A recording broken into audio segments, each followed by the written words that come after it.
name is Mike, and this happened about 3 years ago. I'm married to my wife Susan, and we have a 7-year-old daughter named Emma. We live in a pretty quiet suburb in Ohio, the kind of place where the most exciting thing that happens is when they repave the roads or someone gets a new fence. That summer, a traveling carnival came to town. It was one of those old school operations that sets up in the Walmart parking lot for a week and then disappears. Emma had been begging us to take her ever since she saw the Ferris wheel being assembled from our kitchen window. Susan and I figured it would be a nice family outing, something different from our usual routine of parks and movie theaters.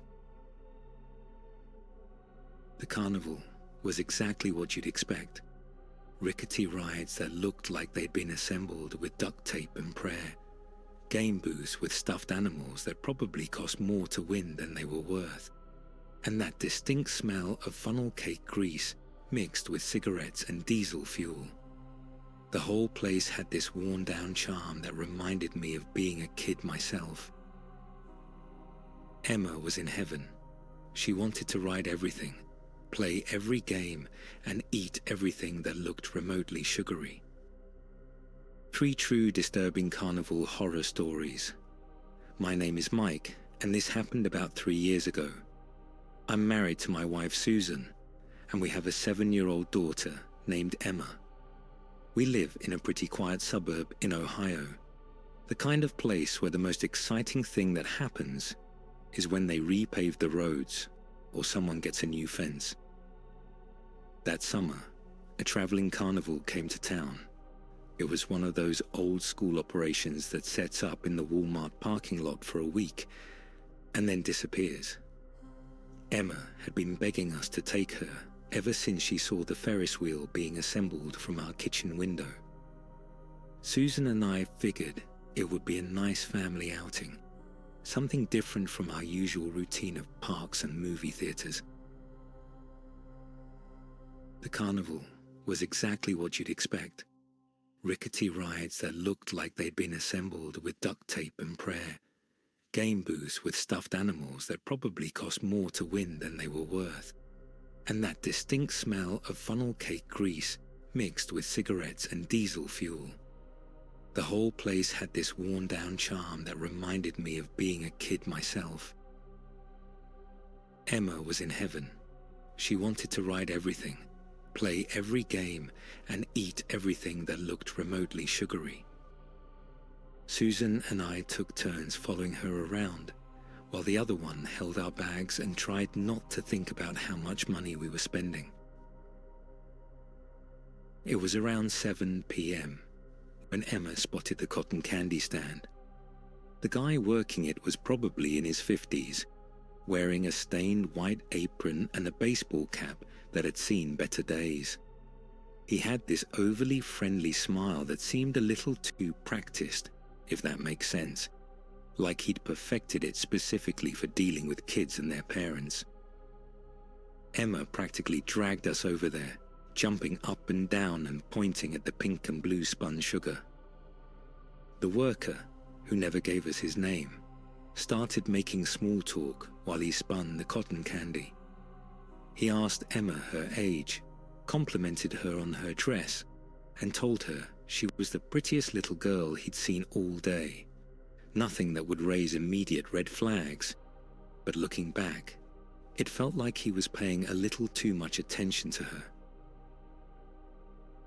He handed Emma the cotton candy, and she immediately dove in, getting the sticky sugar all over her face and fingers.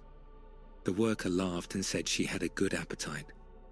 Then he asked if we lived nearby, how often we came to events like this, whether Emma had any brothers or sisters. Again, nothing that screamed danger, but the questions felt oddly specific. We paid and started walking away, but Emma had only made it about 10 feet before she started swaying on her feet. At first, I thought she was just being dramatic, the way kids do when they eat too much sugar. But then she stumbled and grabbed onto Susan's leg, looking confused and glassy-eyed. Susan knelt down and asked Emma if she felt okay. Emma's words were slurred when she tried to answer, like she was drunk. Her pupils looked dilated, and she kept blinking like she was having trouble focusing. That's when the panic started setting in. Susan looked at me and said, "Something's wrong." I could hear the fear in her voice, and I felt this cold dread wash over me. Emma was barely staying upright, and she kept saying she felt sleepy and weird. The cotton candy was still in her hand, most of it uneaten. I grabbed Emma and picked her up, and that's when I noticed the cotton candy worker watching us from across the way. He wasn't spinning cotton candy anymore. He was just standing there, staring at us with this intense expression. When he saw me looking back at him, he quickly turned away and pretended to be busy with his machine. Susan said we needed to get Emma to a hospital immediately, but as we started walking toward the parking lot, I noticed something that made my stomach drop. There were at least 3 other families with young children who looked like they were having similar problems.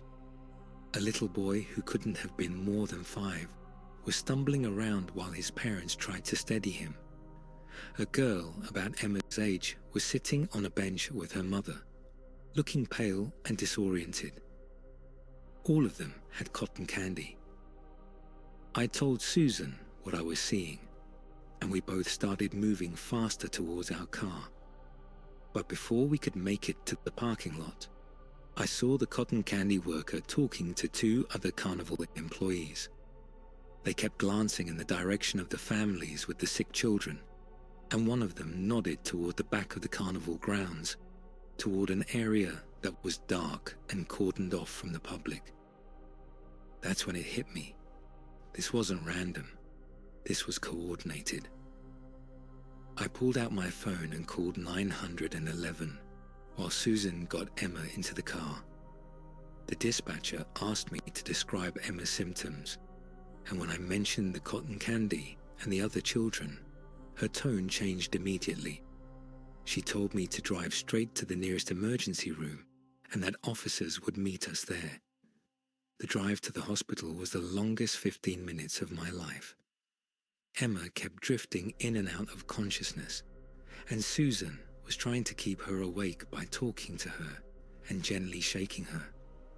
I kept checking the rear-view mirror, terrified that someone from the carnival was following us, but the roads were clear. At the hospital, the doctors immediately took Emma into a room and started running tests. They drew blood, checked her vitals, and asked us detailed questions about everything she'd eaten and drunk. When I mentioned the cotton candy and the other children we'd seen, the attending physician's expression grew grave. The blood test came back a few hours later. Emma had been drugged with a combination of sedative that would have made her compliant and disoriented. The doctor said that if we hadn't brought her in when we did, the drugs could have caused serious respiratory depression or worse. While we were waiting for Emma's system to clear, 2 police officers arrived and took our statement. They told us they'd received multiple calls about the carnival that night, all involving children who'd eaten cotton candy and exhibited similar symptoms. By the time the police arrived at the carnival grounds, the cotton candy stand was empty and the worker was nowhere to be found. But they did find something else. In the cordoned-off area behind the carnival, they discovered a white van with tinted windows and several items that suggested the operation was much larger than just one cotton candy stand. There were zip ties, duct tape, and what looked like a makeshift holding area with blankets and water bottles. The police told us they believed the carnival workers had been drugging children with the intention of abducting them during the chaos and noise of the carnival. The sedatives would have made the kids easy targets, and with all the crowds and activity, a missing child might not be noticed for hours. Emma recovered fully, thank God, but the whole experience left us shaken in ways I can't fully describe. We learned later that the traveling carnival was a front for a larger operation that had been targeting small towns across the Midwest. Several arrests were made, but I never got details about whether they caught the cotton candy workers specifically. Emma doesn't remember much about that night, which is probably for the best. But Susan and I can't forget the look in that man's eyes when he was watching us, or the coordinated way the other workers moved when they realized their plan was falling apart. We've never been to another carnival since. Emma asks about it sometimes, but we always find excuses to do something else instead. I know it's probably irrational, but I can't shake the feeling that we were seconds away from losing our daughter that night, and I never want to take that risk again. I'm Ryan, and this happened when I was 19. I was working part-time at the traveling carnival that summer, mainly because I needed money for college, and the pay was decent for someone with no real skills.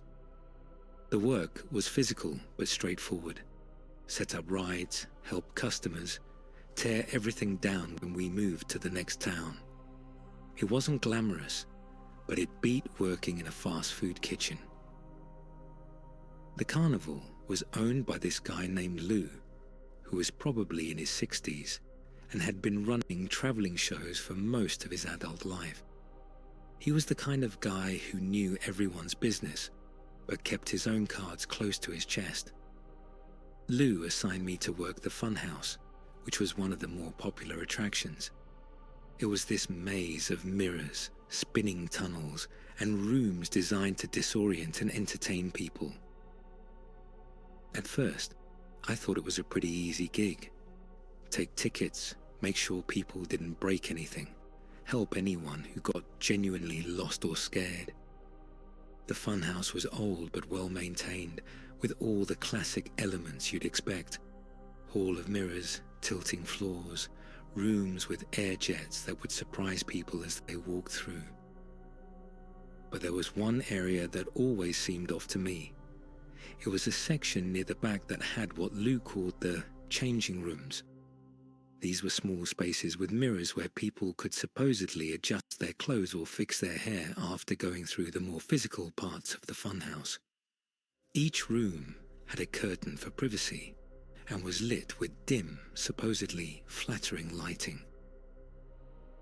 Lou was very specific about my responsibilities regarding these rooms.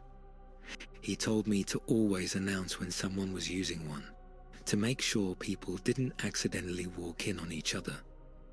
He said privacy was important for customer satisfaction, and that I should be extra careful about making sure the curtains were properly closed. What struck me as odd was how much attention Lou paid to these particular rooms. He'd check on them multiple times during my shift, adjusting the lighting and making sure the mirrors were clean. He also had this habit of asking me which customers used them and for how long. I figured he was just particular about that part of the attraction. It was during my 3rd week on the job when I started noticing the patterns. Certain types of customers seemed to linger near the changing rooms longer than others. Usually well-dressed men who came to the carnival alone, often older guys who didn't seem particularly interested in the rides or games. They'd spend most of their time in the funhouse, specifically around the back section. One of these customers was this guy in his 40s, who showed up almost every night we were in town. He'd pay for multiple trips through the funhouse, but he never seemed to actually go through the whole thing. He'd disappear for chunks of time, and when I'd see him again, he'd be near the changing rooms, sometimes holding a small bag or backpack that I hadn't noticed before. I started paying closer attention to what was happening in that section. That's when I noticed something that made my stomach turn. The mirrors in the changing rooms weren't just mirrors. When the light hit them at certain angles, I could see through them from specific positions. There were two-way mirrors, and there were viewing areas behind them that I'd never been shown. I confronted Lou about it during a break, trying to be casual but direct. I asked him about the mirrors and why some of them seemed different from the others. Lou's expression changed immediately. He got defensive and told me that the mirrors were vintage and had different properties, but that it was nothing I needed to worry about. But I couldn't let it go. That night, after the carnival closed, I stayed behind and explored the areas behind the changing rooms. What I found made me want to throw up. There were small spaces behind each two-way mirror with chairs positioned for optimal viewing. Some of the spaces had cameras set up. There were notebooks with times, dates, and descriptions of customers. The worst part was realizing what this meant. People, mostly women and teenage girls, were using these changing rooms thinking they had privacy. They were adjusting their clothes, sometimes changing outfits, completely unaware that they were being watched and recorded by paying customers. I confronted Lou the next morning, telling him I knew what was happening and that I was going to report it. Lou didn't deny it. Instead, he offered me more money to keep quiet and said that what the customers did in their private time wasn't my business. He told me the viewing was completely legal since customers were technically on Carnival property and had agreed to the terms of admission. I told him I was quitting and that I was going to the police. That's when Lou's demeanor changed completely. He got threatening, telling me that I'd signed non-disclosure agreements and that I could be sued for violating them. He also implied that carnival work attracted people who didn't ask too many questions, and that I might find myself in trouble if I started causing problems.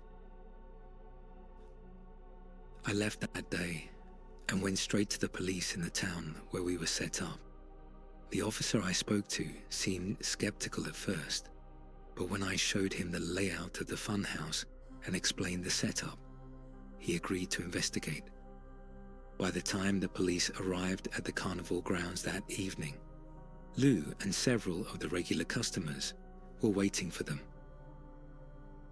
It turned out that what Lou was running was bigger than just voyeurism. The recordings were being sold online, and some of the regular customers were paying premium prices for access to the live viewing areas. The operation had been going on for years, with Lou moving the carnival from town to town to avoid detection.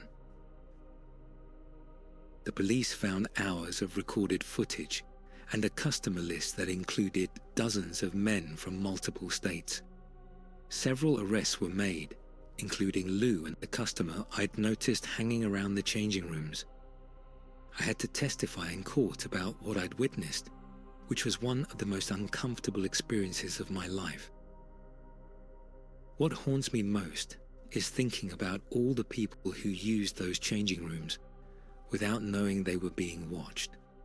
Teenage girls fixing their makeup, women adjusting their clothes, people who thought they had a moment of privacy in what should have been a safe, family-friendly environment. I never worked for another carnival after that summer. The whole experience left me with a deep distrust of any situation where privacy is promised but not guaranteed. I still think about the victims sometimes, wondering if they ever found out what happened to them and how they dealt with that violation. The carnival was shut down permanently, and Lou was sentenced to several years in prison. But I know there are other operations like this out there, taking advantage of people's trust and vulnerability. It's made me much more aware of my surroundings and much more suspicious of situations that seem too good to be true. My name is Brad, and this happened just 2 years ago. I was dating this girl Nicole at the time, and we'd been together for about 8 months. We were both in our mid-20s, working decent jobs. and things were going really well between us. Nicole was the kind of person who loved trying new things, and she was always suggesting different date ideas to keep our relationship interesting. When a local fair came to town that October, Nicole immediately wanted to go.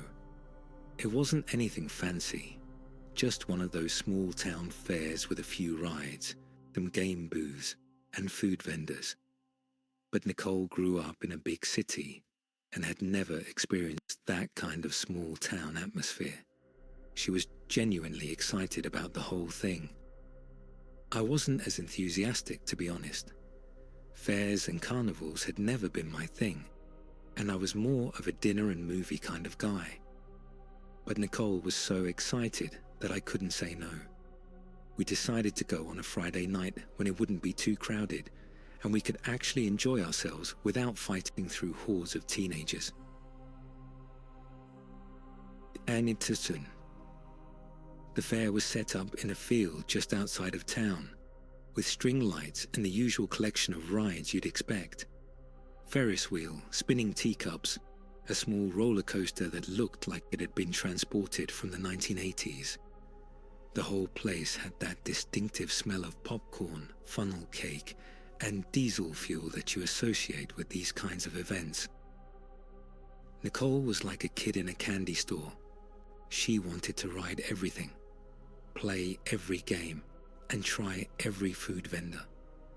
I was having fun watching her enjoy herself, even if the rides weren't exactly my idea of entertainment. We spent the first hour or so just walking around, getting a feel for the place and deciding what we wanted to do. That's when we encountered the carnival boss, a guy who introduced himself as Dale. He was probably in his 40s, with the kind of weathered look that comes from years of outdoor work and travel. Dale was incredibly friendly, almost aggressively so. He made a point of talking to us, asking where we were from, what we did for work, whether we'd been to many fairs before. At the time, I thought Dale was just being hospitable, trying to make sure we had a good experience. But looking back, his questions were oddly specific. He wanted to know what part of town we lived in, whether we owned or rented our place, what kind of cars we drove. He framed these questions as casual conversation, but they felt like he was gathering information. Dale also introduced us to several of his workers, including a guy named Steve who operated the Ferris wheel. Steve was younger than Dale, maybe early 30s, with this intense way of looking at people that made me uncomfortable. When Dale mentioned that Nicole and I seemed like quality people, Steve nodded in this knowing way that felt off. Nicole didn't seem to notice anything strange about the interaction. She was focused on the rides and the atmosphere, and she thanked Dale for being so welcoming. But something about the whole exchange left me feeling uneasy, though I couldn't put my finger on exactly what. We spent another couple of hours at the fair, riding rides and playing games. Nicole won a stuffed animal at one of the ring toss booths, and we shared a funnel cake that was way too sweet, but tasted amazing anyway. It was actually turning into a really nice date, despite my initial reservations. But throughout the evening, I kept noticing Dale and Steve watching us. Not in an obvious way, but I'd catch them glancing in our direction when they thought we weren't looking. Dale would nod at Steve or make some kind of gesture, and Steve would position himself where he could observe us better. When we finally decided to leave around 10 p.m., Dale appeared again to say goodbye. He thanked us for coming and said he hoped we'd spread the word about how great the fair was. Then he made a comment that stuck with me. He said we seemed like we had good taste and lived the kind of life he admired. It was a weird thing to say to people he'd just met. Nicole and I drove home, and I mentioned that I'd found some of the workers a little odd. Nicole laughed it off and said I was being paranoid, that they were just trying to be friendly and generate good word of mouth for their business. She had a point, and I figured I was probably overthinking things. We got back to my apartment around 10:30, and Nicole decided to stay the night. We watched the movie and went to bed around midnight, both of us tired from walking around the fair for most of the evening. It had been a good night overall, despite my weird feelings about some of the carnival workers. I woke up around 3 a.m. to the sound of someone trying to open my front door. At first, I thought I was dreaming, but then I heard it again. The distinctive sound of a key being inserted into a lock, turned, and then removed when it didn't work. Then the sound of someone trying a different key. I got up as quietly as I could and looked out the bedroom window toward the front of my apartment. There was a van parked on the street that I'd never seen before, dark-colored with tinted windows. I could see at least 2 figures near my front door, and one of them was holding what looked like a flashlight or small tool. I woke Nicole up and whispered for her to be quiet and stay low. I told her someone was trying to break into my apartment, and I was calling the police. Nicole looked terrified, but she nodded and grabbed her phone to call 911 as well. While we were whispering to the dispatcher, I heard footsteps moving around the outside of my apartment. These people weren't just trying the front door. They were checking windows, looking for other ways in. I heard the sound of someone testing the sliding door that led to my small patio. That's when I recognized one of the voices outside. It was Steve from the carnival, talking to someone in a low voice about how to get inside without making noise. He mentioned something about the bedroom being in the back and keeping it quiet until they were sure about the valuables. The police arrived within 10 minutes, but by then the van and the intruders were gone. The officers found evidence that someone had tried to pick my front door lock and had attempted to pry open one of my windows. There were footprints in the dirt around my apartment and tire tracks from where the van had been parked. When I told the police about our visit to the fair and the specific conversations we'd had with Dale and Steve, they became very interested. They asked detailed questions about what information we'd shared and what the carnival workers had asked us about. It turned out that we weren't the first people to report break-in attempts after visiting the fair. The police had received 3 other similar reports over the past week, all from people who'd attended the fair and had interactions with the same workers. The pattern was always the same. Friendly carnival workers asking detailed questions about customers' lives, followed by attempted break-ins within a few days. The next morning, Nicole and I drove out to where the fair had been set up, but it was completely gone. The field was empty except for tire tracks and some trash that had been left behind. The police told us that the carnival had packed up and left town overnight, which was apparently not their scheduled departure date. We never found out exactly what happened or whether Dale and Steve were caught. The police said they were working with other jurisdictions to track the carnival, but traveling operations like that are notoriously difficult to monitor. They could be in another state by the time authorities figured out what they were doing. What scared me most was realizing how much information Nicole and I had unknowingly shared. We told them what part of town we lived in, what kind of work we did, even details about our cars and our schedules. They'd used a simple conversation at a fair to case us at potential robbery targets. Nicole and I stayed together for another year after that incident, but it definitely changed how we approached situations with strangers. We became much more cautious about sharing personal information, even in contexts that seemed harmless and social. I also developed this habit of being more aware of my surroundings and paying attention to people who ask too many questions.